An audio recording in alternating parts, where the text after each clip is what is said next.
Ang pagkilala sa kakayahan ni Napoleon. Sa mga ilang taon ng digmaan sa Europe ay nanatili ang lakas ng France sa pakikihamok sa kalupaan at ang British naman ay sa katubigan. Nagbago ang sitwasyon ng naging kilala ang kakayahan bilang pinulong general si Napoleon Bonaparte. Ang tagumpay ng mga digmaang inilunsad ni Napoleon sa Europe at naipanalo niya ang labanan sa katubigan at di sa kalupaan noong 1805 ay nasakop niya ang hilagang Italia, Switzerland at ang Timog Germany.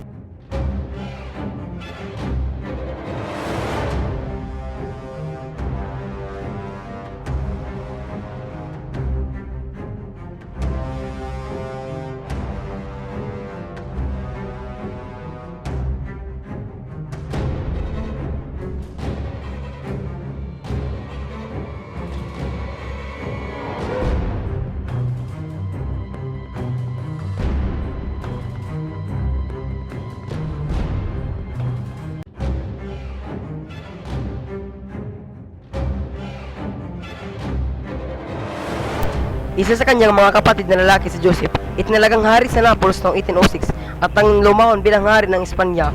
Ang isa kanyang kapatid na si Louis ang naging hari sa Holland. Peninsula War.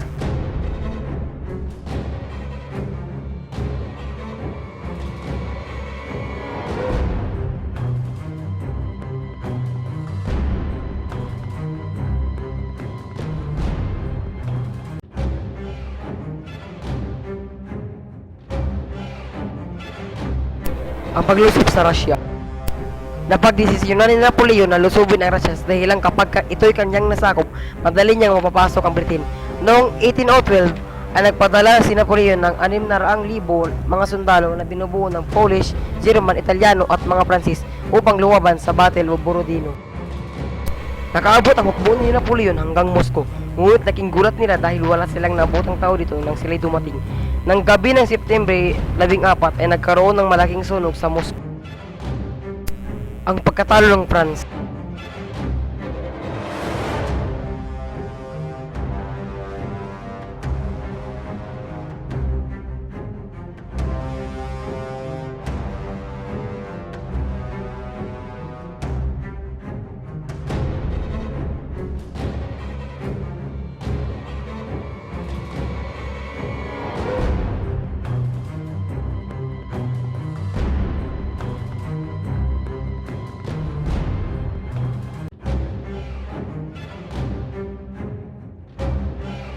Pagkatapos ng labanan, ang pagtakas ni Napoleon.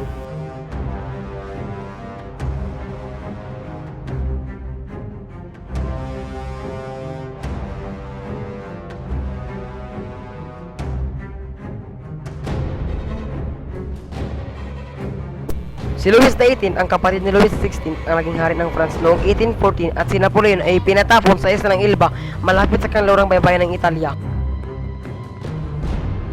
Pagkamatay ni Napoleon Bonaparte.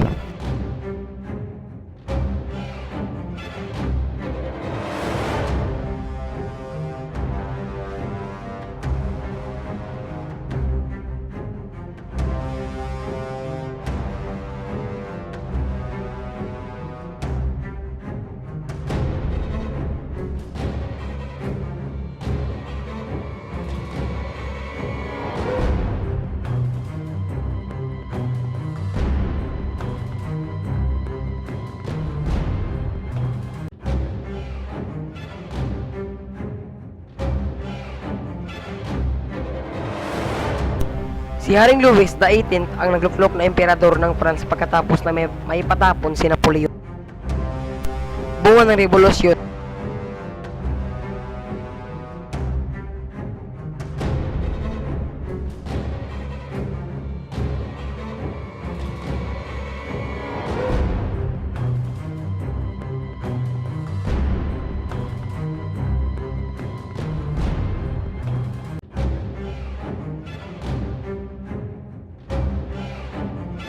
Pagsibol ng nasyonalismo sa iba't ibang bahagi ng daigdig.